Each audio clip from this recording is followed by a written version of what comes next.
Assalamualaikum warahmatullahi wabarakatuh.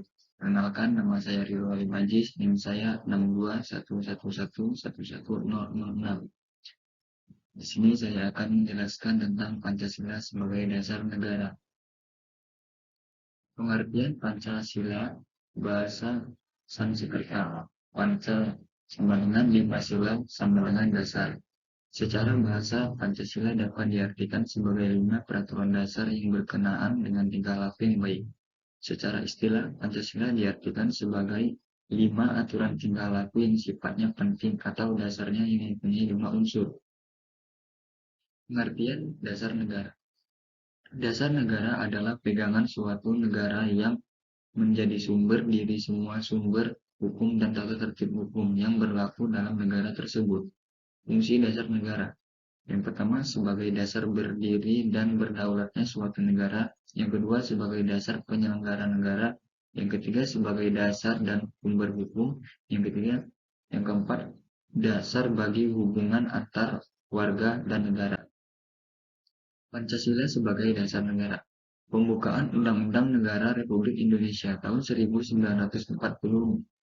Alinea keempat menegaskan bahwa bangsa Indonesia memiliki dasar negara dan pedoman dalam berbangsa dan bernegara, yaitu Pancasila. Pancasila sebagai dasar negara, Pancasila sebagai pandangan hidup. Sejarah Pancasila. Rumusan dasar negara dikemukakan saat sidang BPUPKI. Ada 2 sidang BPUPKI. Pertama, mulai 29 Mei sampai 1 Juni 1945. Muhammad Yamin, Soekarno, dan Supomo mengajukan usul berhubungan dengan dasar negara. Kedua, mulai 10 Juli sampai 17 Juli 1945 mengesahkan naskah rumusan Panitia 9 berupa Piagam Jakarta sebagai rancangan mukadimah hukum dasar negara.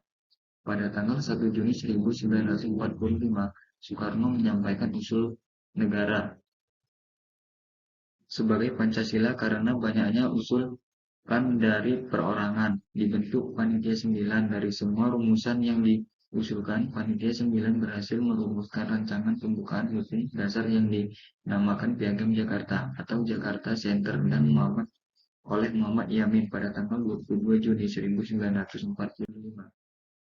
Di dalam Piagam Jakarta tercantum dasar negara pada alinea keempat, yaitu sebagai berikut. Yang pertama, ketuhanan dengan kewajiban menjalankan syariat Islam bagi pemeluk-pemeluknya. Yang kedua, kemanusiaan yang adil dan beradab. Yang ketiga, persatuan Indonesia. Yang keempat, kerakyatan yang dipimpin oleh hikmat kebijaksanaan dalam permusyawaratan dan perwakilan. Yang kelima, keadilan sosial bagi seluruh rakyat Indonesia. Setelah BPUPKI bubar, pemerintah Jepang membentuk BPKI, mengesahkan Undang-Undang Dasar Negara Republik Indonesia, Undang-Undang Negara Republik Indonesia dengan pembukaan Undang-Undang Dasar Negara Republik Indonesia, melakukan perubahan atas Piagam Jakarta, atas prakarsa Muhammad Hatta, sila ketuhanan dengan kewajiban menjalankan syariat Islam bagi pemeluk-pemeluknya, diubah menjadi ketuhanan yang Maha Esa. Pancasila menurut pembukaan Undang-Undang 1945 adalah sebagai berikut. Yang pertama, ketuhanan yang Maha Esa. Yang kedua, kemanusiaan yang adil dan beradab. Yang ketiga, persatuan Indonesia. Yang keempat, kerakyatan yang dipimpin oleh hikmat kebijaksanaan dalam permusyawaratan dan perwakilan. Yang kelima, keadilan bagi seluruh rakyat Indonesia. Kedudukan Pancasila. Yang pertama, satu, Pancasila sebagai dasar negara adalah merupakan sumber dari segala sumber hukum, sumber tertib hukum Indonesia. Dua, meliputi suasana kebatinan dari Undang-Undang 1945. Yang ketiga, mewujudkan cita-cita hukum bagi hukum dasar negara. Yang keempat, merupakan sumber semangat bagi Undang-Undang Dasar 1945. Mungkin hanya itu saja yang dapat saya sampaikan. Assalamualaikum warahmatullahi wabarakatuh.